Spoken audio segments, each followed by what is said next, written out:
Hello everyone, welcome back to the Samajik Guru channel. आज हम करने जा रहे हैं क्लास 10th के साइंस का प्रैक्टिस पेपर 3। तो सबसे पहले हम देख लेते हैं कि पेपर पैटर्न जो है वो किस तरीके का आएगा। तो पेपर आपको 40 मार्क्स का आएगा, ठीक है। सेक्शन 1 जो है उसमें आपसे 5 क्वेश्चंस पूछे जाएंगे। हर क्वेश्चन जो है वो 2 मार्क्स का है, यानी कि टोटल 10 मार्क्स का सेक्शन 1 है। सेक्शन 2 आपका 18 मार्क्स का है, 6 क्वेश्चन पूछे जाएंगे। हर क्वेश्चन जो है वो 3 मार्क्स के हैं। और इसी तरीके से सेक्शन सी जो है वो आपका टोटल 12 मार्क्स का है। आपसे 3 क्वेश्चंस पूछे जाएंगे, इंटरनल चॉइसेस होगी क्वेश्चन में, ठीक है। और हर क्वेश्चन 4 मार्क्स का है। तो सेक्शन 3 जो है वो पूरे 12 मार्क्स का है। सॉल्यूशंस स्टार्ट करते हैं। सबसे पहला क्वेश्चन बोला गया है कि इस फिगर को जो है वो आपने ऑब्जर्व करना है और इस क्वेश्चन के आंसर करने हैं। Write down the reaction taking place in the test tube. तो आपने रिएक्शन जो है वो बताना है, ठीक है, जो कि इस टेस्ट ट्यूब में हो रहा है। तो यहाँ पे देखो हाइड्रोजन गैस जो है वो रिलीज हो रही है, ठीक है। इसके अलावा जो है वो क्या बोला है, ZN वो जब H2SO4 ZN क्या है, जिंक, ठीक है। तो यहाँ पे देखो जिंक के ग्रैनुल्स जो है वो लिए गए हैं, ठीक है। उसमें जब H2SO4 को ऐड किया गया तो सल्फ्यूरिक एसिड यानी जब उसको ऐड किया गया तो उसका रिजल्ट क्या रहा, ZnSO4 यानी कि जिंक सल्फेट बन गया, ठीक है। और H2 हाइड्रोजन गैस जो है वो रिलीज हुई, ठीक है। नेक्स्ट है how will you detect the presence the gas off the gas. तो आप जो है वो किस तरीके से पता करोगे कि गैस वहां पे प्रेजेंट है कि नहीं है। Soap bubbles filled with hydrogen gas and burning of hydrogen gas produce pop sound। तो यहाँ पे जो है वो गैस देखो, यहाँ पे जो है वो बबल्स जो है वो फॉर्म हो गए हैं, ठीक है। और जब इसके पास जो है वो कोई चीज जो है वो जलाई जाती है, ये देखो बबल्स बन रहे हैं। जब इसके पास कोई चीज लेकर आओगे आप तो यहाँ पॉप की साउंड की आवाज आएगी, यानी कि चटकने की आवाज आएगी, ठीक है। नेक्स्ट आपको बोला गया है state 2 ways to prevent the rusting of iron. Iron को बचाने के लिए, लोहे को जंग से बचाने के लिए कौन से 2 तरीके जो है वो अपनाओगे। तो सबसे पहला तरीका जो है वो गैल्वेनाइज का है। तो गैल्वेनाइज में क्या होता है, आयरन और स्टील को जो है वो जिंक से जो है वो कोट कर दिया जाता है, ठीक है, ताकि इसको जंग से बचाया जा सके। Zinc corrodes at a much lower rate than iron और स्टील। जो जिंक होता है वो बहुत ही धीरे धीरे जो है वो आप कह सकते हो उसमें जंग लगता है, अगर कंपेयर करो उसे आयरन और स्टील के साथ। तो इस वजह से ये हाईली इफेक्टिव है, ठीक है, कि वो रस्ट को स्लो डाउन कर देगा, यानी जंग को धीरे धीरे जो है वो लगने देगा, ठीक है। तो मतलब वो ये प्रोसेस बहुत ही ज्यादा स्लो हो जाता है, इस करके इसको आप कह सकते हो लोहे को ये रस्टिंग से बचाएगा। दूसरा है पेंट करके, मेटल को आप पेंट कर सकते हो ताकि ये मॉइस्चर के कांटेक्ट में ना आए, ठीक है। तो या तो ऑयलिंग करके भी आप इसको कर सकते हो। नेक्स्ट क्वेश्चन जो है वो 2 पार्ट में है, उसमें आपसे पूछा गया है कि कोई 2 मेटल बताओ जो ऑक्सीजन के साथ रिएक्ट नहीं कर। तो सिल्वर, गोल्ड और प्लेटिनम, ये तीनों ही मेटल हैं। आपने कोई भी 2 एग्जांपल लिखना है। 2 मेटल्स बताओ which can form hydrides with hydrogen. Hydrogen के साथ जो है वो हाइड्राइड्स फॉर्म करेगा, तो वो है sodium and calcium. Next question है what is the role of the brain in reflex action. Brain का क्या रोल होता है रिफ्लेक्स एक्शन के केस में। There is no role of the brain in a reflex action. These involuntary action are controlled by the spinal cord. तो brain का reflex action में कोई रोल नहीं होता। ये जो एक्शन होता है वो कंट्रोल किसके द्वारा किया जाता है, स्पाइनल कोड्स के द्वारा। Which react immediately without thinking of how to respond to stimuli. जो बिना कुछ सोचे समझे जो है, जो भी उसके पास ऐसी कोई चीजें आती है तो वो फटाफट से रिएक्ट करता है, ठीक है। नेक्स्ट है what factors could lead to the rise of fishes. कौन कौन से जो है वो तत्व है कह सकते हो आप जो कि नई प्रजाति को जो है वो राइज करते हैं, ठीक है। तो नेचुरल सिलेक्शन हो सकता है, method of genetic drift, gene variation, gene जो है अलग अलग होंगे तो भी एक न्यू स्पीशीज जो है वो बन सकता है। ज्योग्राफिकल एंड इन्वायरमेंटल फैक्टर, किस तरीके के इन्वायरमेंट में रह रहे हैं, ये चीजें भी जो है वो न्यू स्पीशीज के लिए डिपेंड करती है।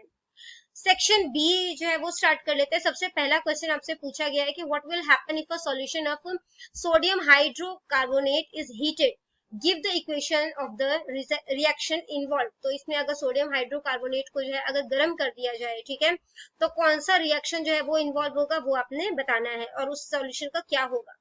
तो बच्चे हाइड्रोकार्बोनेट जो होता है वो बेकिंग सोडा ही होता है, ठीक है। जब आप इसे गर्म करोगे तो ये जो है वो सोडियम कार्बोनेट देगा, ठीक है, कार्बन डाइऑक्साइड और इसके अलावा वाटर देगा। तो रिएक्शन जो है उसमें क्या क्या चीजें हो गई, सबसे पहले हमने NaHCO3 लिया यानी कि सोडियम हाइड्रोजन कार्बोनेट लिया, ठीक है, हाइड्रोकार्बोनेट कह सकते हो आप इसे।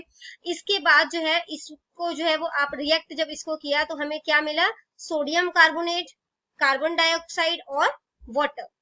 नेक्स्ट क्वेश्चन है what would be the electron dot structure of a molecule of sulphur. Which is made up of 8 atom of sulphur. तो 8 एटम से जो है वो बना है सल्फर के, ठीक है। तो उसका जो आप कह सकते हो कि जो डॉट स्ट्रक्चर है, इलेक्ट्रॉन डॉट स्ट्रक्चर है, वो किस तरीके का होगा। तो सल्फर जो होता है उसका एटॉमिक नंबर कितना होता है 16। तो इसका जो कॉन्फ़िगरेशन है यानी कि जो KLM है ना, इस तरीके से जो इसके ऑर्बिट्स होते हैं आप कह सकते हो। तो या जो शेल है, ठीक है, तो उसमें जो है वो इस तरीके से कॉन्फ़िगरेशन हो जाएगा। स्टार्टिंग लेवल पर 2 होता है, ठीक है। नेक्स्ट जो इसका जो शेल आएगा, ठीक है, उसके अंदर 8 होता है और जो रेस्ट मतलब जो बच जाएगा वो लास्ट वाले में जाएगा, ठीक है। तो it has 6 electrons in the valence shell. Valence shell में इसके पास कितने इलेक्ट्रॉन जो है वो बच गए 6। It requires two more electron to attain the stable. अब ये स्टेबल नहीं है, या तो ये अपने इलेक्ट्रॉन्स किसी को देगा या किसी से लेगा। अब क्योंकि इसको 8 ही जो है वो मैक्सिमम होना है, तो क्या करेगा ये किसी से इलेक्ट्रॉन जो है वो ले लेगा, ठीक है। तो इसको 2 इलेक्ट्रॉन्स की जरूरत है ताकि ये स्टेबल हो जाए, ठीक है। Electronic configuration of its nearest noble gas argon. Argon के जो है वो पास में जो है ये आ जाए। Each sulphur atom complete it's octet by sharing 2 of its valence electron with 2 separate sulphur atom forming a 8 membered rings. तो यहाँ पर हर सल्फर जो एटम है कह सकते हो आप, ठीक है, वो अपने जो 2 इलेक्ट्रॉन्स वैलेंस इलेक्ट्रॉन्स है उसको 2 अलग सल्फर के इलेक्ट्रॉन्स के साथ जो है वो शेयर करेगा, ठीक है। और इस तरीके से ये 8 कंप्लीट सर्कल का जो है वो आप कह सकते हो बना लेगा। ये देखो ये सल्फर के एटम्स है, ठीक है। तो यहाँ पर जो है इसने क्या किया, 2 जो है वो ये नेक्स्ट वाले के साथ शेयर कर रहे हैं, फिर इसी तरीके से 2 जो है ये नेक्स्ट वाले के साथ शेयर कर रहे हैं। तो ये 8 जो है वो कंप्लीट हो रहे हैं, 2 2 4 5 6 और 7 8। तो ये इस तरीके से 8 का जो है वो स्ट्रक्चर पूरा करेगा। Difference between carnivorous and herbivorous, ठीक है। तो हर्बीवोरस बच्चों क्या होता है। नेक्स्ट है कार्निवोरस। कार्निवोरस वो एनिमल्स होते हैं जो कि दूसरे एनिमल्स को खाते हैं, ठीक है। अब क्योंकि ये शिकार करते हैं तो इनके जो क्लॉज होते हैं, इनके पंजे होते हैं, नेल्स जो है वो मतलब तीखे होते हैं। इनका जो डाइजेस्टिव सिस्ट्रैक्ट होता है वो बिल्कुल ही स्मूथ होता है। अब कुछ एग्जांपल है लायन, वुल्फ, फॉक्स, ठीक है। What signals will get disrupted in case of spinal cord injury। अगर स्पाइनल कोड में जो है वो चोट लग जाए, ठीक है, तो जो है वो कैसे जो है वो मतलब कि क्या चीज जो है वो डिस्टर्ब हो सकती है, ठीक है। तो in case of spinal cord injury the signals coming from the nerves as well as the signal coming to the receptors will be disrupted। तो जो नर्व्स से जो भी सिग्नल आ रहे होते हैं, ठीक है, रिसेप्टर के पास तक, यानी कि जो रिसीव कर रहा है उसे, ठीक है, तो वो जो है वो डिस्टर्ब हो जाता है। As both these signal meet in a bundle in spinal cord, क्योंकि ये दोनों ही चीजें जो है वो आपस में स्पाइनल कोड में मिलती हैं। So there is any spinal cord injury then both these signals are disturbed. तो अगर इस तरीके की कोई भी इंजरी होती है तो नर्व्स और इसके अलावा जो रिसेप्टर्स के सिग्नल्स होते हैं दोनों ही डिस्टर्ब हो जाते हैं। नेक्स्ट क्वेश्चन है how will an organism be benefited if it reproduces by spores. अगर स्पोर्स के थ्रू रिप्रोड्यूस किया जाए तो ऑर्गेनिज्म को किस तरीके से फायदा हो सकता है। तो स्पोर्स के थ्रू रिप्रोडक्शन जो होता है ये असेक्सुअल मेथड होता है, ठीक है। जैसे कि ब्रेड में फंगस लग जाती है तो वो चीज जो है वो स्पोर्स जो है वो आप कह सकते हो कि स्पोर्स से ही जो है वो डेवलप हो रहा है। तो large number of spores are produce in one sporangium. तो जो है वो क्या होता है कि ना, अब मैं आपको एक डायग्राम के थ्रू जो है वो इसे शो करती हूँ। तो अगर आप फंगस को देखोगे तो कुछ तरीके का उसका स्ट्रक्चर होता है, ठीक है। और ये जो बॉल सा पार्ट दिख रहे हो इसको स्पोरेंगियम कहते हैं और इसी के अंदर स्पोर्स जो होते हैं वो पाए जाते हैं, ठीक है। तो क्या होता है कि स्पोर्स जो होते हैं अब इसके अंदर जो है वो छोटे छोटे छेद होते हैं। तो एयर की वजह से या वाटर वगैरह उसके ऊपर पड़ जाए तो ये इजीली जो है वो डिस्ट्रीब्यूट हो जाते हैं एक जगह से दूसरी जगह पर, ठीक है। Spores are covered by thick wall to prevent dehydration.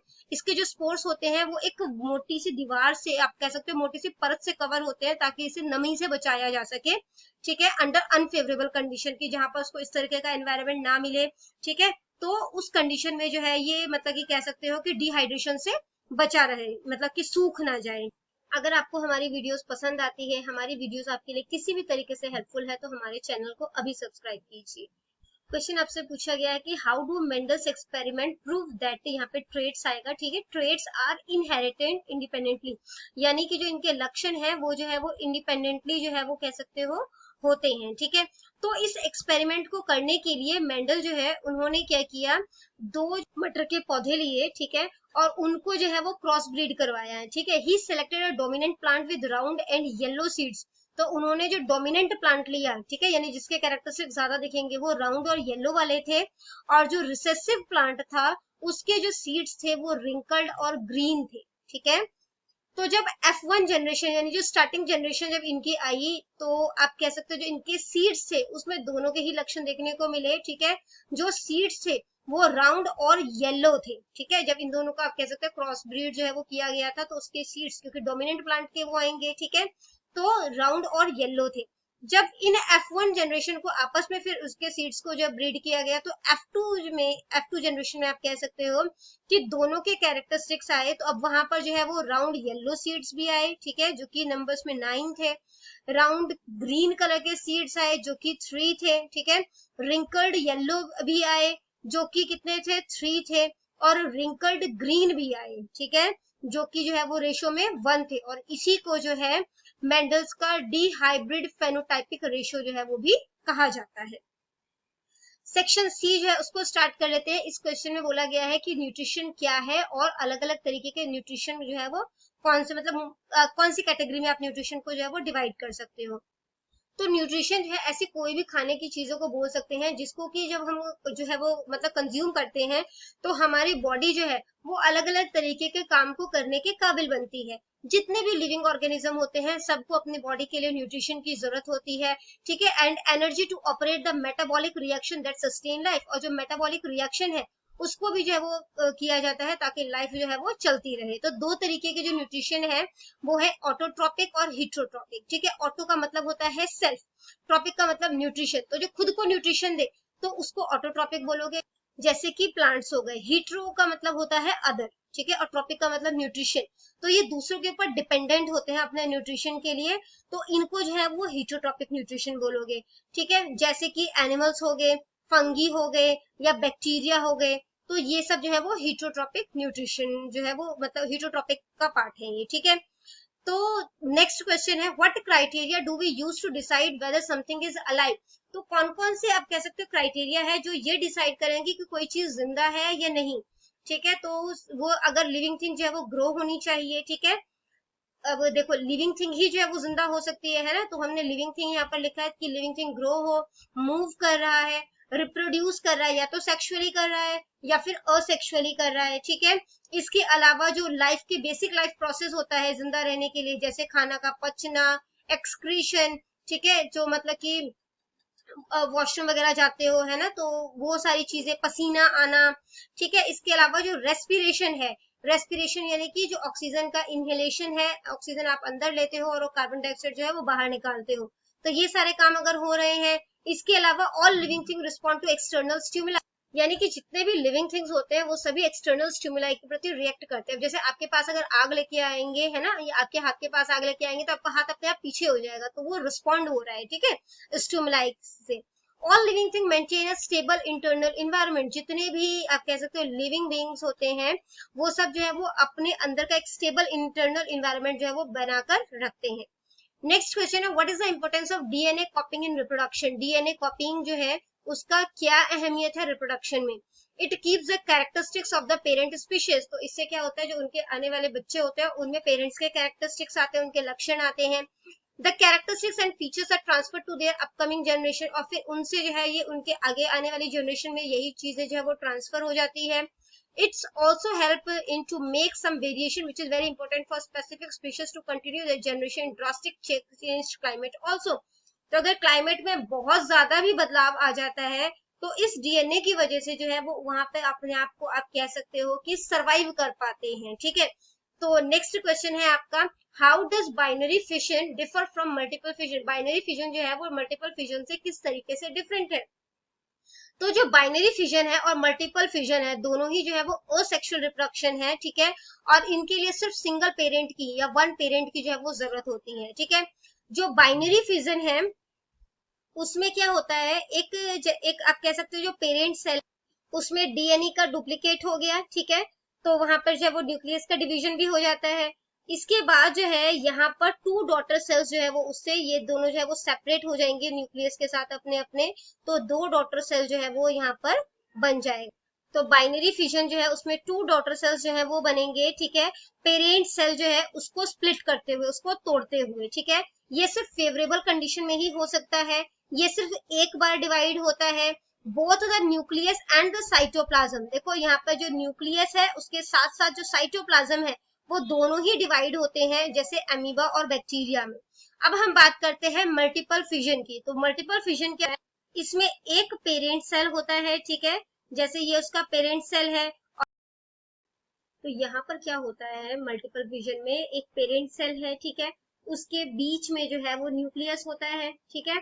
अब न्यूक्लियस जो होता है वो, अगर मैं इसको आगे बताऊं तो यहाँ पर जो है वो न्यूक्लियस काफी सारे जो है वो सिस्ट के अंदर जो है वो काफी सारे न्यूक्लियस जो है वो बन जाएंगे, ठीक है।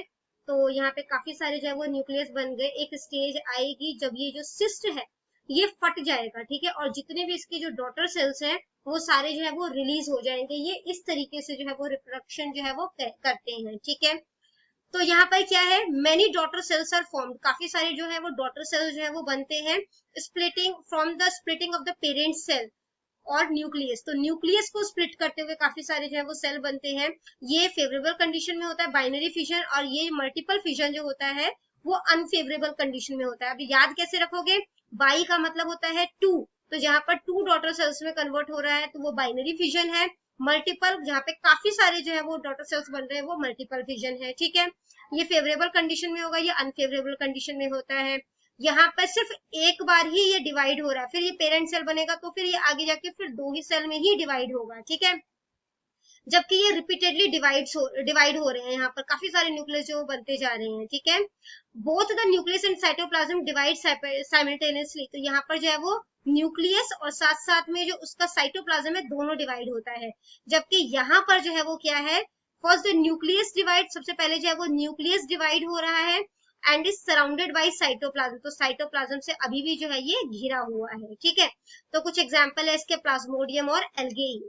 नेक्स्ट क्वेश्चन है, why does the colour of copper sulphate solution changes when an iron nail is dipped in it. तो कॉपर सल्फेट सॉल्यूशन का कलर क्यों बदल जाता है जब उसके अंदर आयरन की जो कील है वो जो है वो डिप की जाती है। तो अगर आयरन नेल को कॉपर सल्फेट सॉल्यूशन में डिप किया जाता है तो जो आयरन है वो कॉपर सल्फेट में से कॉपर को डिस्प्लेस कर देगा। क्यों? क्योंकि आयरन जो है वो ज्यादा रिएक्टिव है कॉपर के कंपैरिजन में। Therefore, the color of the copper sulfate solution changes. तो कॉपर सल्फेट का जो सॉल्यूशन है यानी इसका जो घोल है उसका रंग जो है वो बदल जाएगा। तो रिएक्शन क्या होगा, Fe जो कि सॉलिड फॉर्म में है आयरन हो गया, ठीक है, CuSO4 कॉपर सल्फेट जो कि एक्वस है, ठीक है। तो उनको जब रिएक्ट किया तो FeSO4 बन गया, आयरन सल्फेट बन गया और कॉपर जो है वो अलग हो जाएगा, ठीक है। नेक्स्ट क्वेश्चन है, helium has only 2 electrons but still it is called inert gas element, why. तो जो हीलियम है उसमें सिर्फ 2 इलेक्ट्रॉन्स होते हैं लेकिन फिर भी इसे इनर्ट गैस एलिमेंट बोला जाता है। क्यों बोला जाता है? तो जो हीलियम है वो ग्रुप 18 से पीरियोडिक टेबल में अगर देखें तो ग्रुप 18 का मेंबर होता है, ठीक है। और इसके जो कुछ और मेंबर्स है वो है helium, neon, argon, krypton, xenon, radon. जो हीलियम है वो नोबल गैस है या फिर इनर्ट गैस है। नोबल और इनर्ट एलिमेंट जो होते हैं वो ज्यादा स्टेबल होते हैं, ठीक है, क्योंकि जो इनके कह सकते हो जो इलेक्ट्रॉन्स होते हैं आउटर शेल के वो और उसको होल्ड नहीं कर सकता, वो कंप्लीट होते हैं, ठीक है। Helium has 2 electrons present in the के शेल। तो के शेल जो होता है उसमें हीलियम में 2 इलेक्ट्रॉन्स प्रेजेंट होते हैं जो कि इसका फर्स्ट शेल है। अब के शेल में क्योंकि 2 इलेक्ट्रॉन से ज्यादा जो है वो नहीं हो सकता और इस वजह से जो है हीलियम जो है वो अपने जो है वो इलेक्ट्रॉन्स किसी को ना देगा और ना ही किसी से लेगा, और जिस वजह से ये स्टेबल होता है, ठीक है। तो अगर हम इसकी बात करें, मैं डायग्राम के थ्रू अगर शो करूं तो इसका जो स्टार्टिंग लेवल होगा वो के होता है, ठीक है। तो यहाँ पर जो ये हीलियम है, हीलियम का जो शेल है उसमें 2 होता है, तो स्टार्टिंग लेवल पे हमेशा 2 ही जो है वो यूज किया जाता है, बाकी शेल जो है वो उसके होते नहीं है, ठीक है। और के जो है वो कंप्लीट है जिसकी वजह से इसको कोई इलेक्ट्रॉन किसी से ना लेने की जरूरत है ना किसी को देने की जरूरत है, इस करके ये जो है वो किसी चीज के साथ रिएक्ट जो है वो जल्दी नहीं करता, ठीक है। तो यहाँ पर आपका प्रैक्टिस पेपर जो है वो कंप्लीट हो जाता है। इन केस कोई भी डाउट है आपको तो आप कमेंट सेक्शन में क्वेश्चन कीजिए, आपको रिप्लाई मिल जाएगा। Thank you very much.